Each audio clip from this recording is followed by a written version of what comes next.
bloodshed. While many families fled the area to points of safety, others remained. Officers dashed through the streets, ordering everyone to the cellars. As the town would be shelled, people running hither and thither, not knowing what to do or where to go for safety. Fanny Bueller, housewife, Baltimore Street.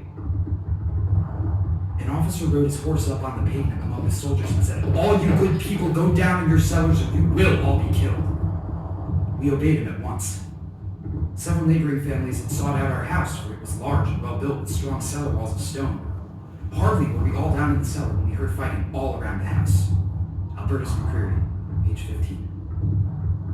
During the late afternoon of July 1st, Union forces were driven through the town, back to Cemetery Hill, while the victorious Southerners followed on their heels. In their cellars, the citizens of town listened to the chaos above and waited helplessly for the fighting to end.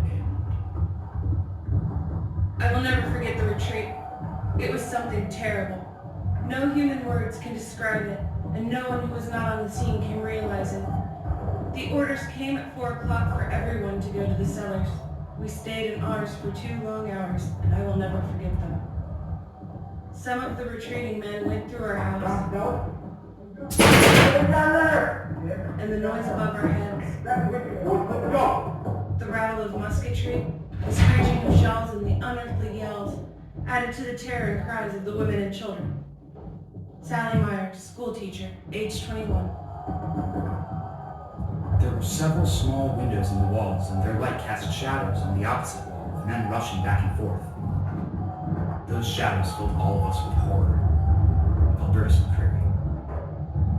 For the next 2 days, the rebel army occupied Gettysburg, and a violent sharpshooter action erupted at the southern edge of town.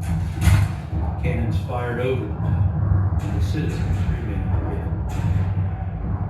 We had to remain in the cellar as long as the daylight lasted on Thursday and Friday. In our prison, we could hear the Union cheer and the rebel yell out on the bloody field, while the shells shrieked and moaned flying over our heads, and hear the roar of the terrific cannonading which caused the house to shake, while ever and anon we heard many balls crashing through the doors and windows above us. Martin Luther Kohler. At 1 p.m. on July 3rd, Confederate cannons opened fire in preparation for an effort to pierce the Union center along Cemetery Ridge. The Union artillery responded, and for almost 2 hours, 250 cannons fired at each other. The sound was deafening as each explosion shook the houses in town. Again, the battle began with unearthly fury. Nearly all the afternoon, it seemed as if the heavens and earth were crashing together. The time that we sat in the cellar seemed long, listening to the terrific sound of strife, more terrible never greeted human ears. We knew that with every explosion and the scream of each shell, human beings were hurried through excruciating pain into another world. Some thought this awful afternoon would never come to a close. We knew that the rebels were putting forth all their might, and it was a dreadful thought that they might succeed. Sarah Broadhead, housewife, Chambersburg Street.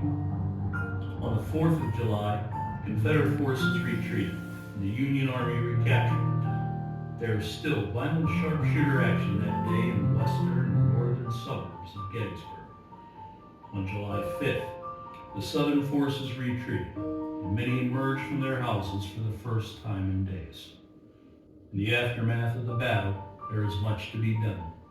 But in the years that followed, the memories of the citizens of Gettysburg would be dominated by the sights and sounds of the battle they experienced from the cellars of their homes.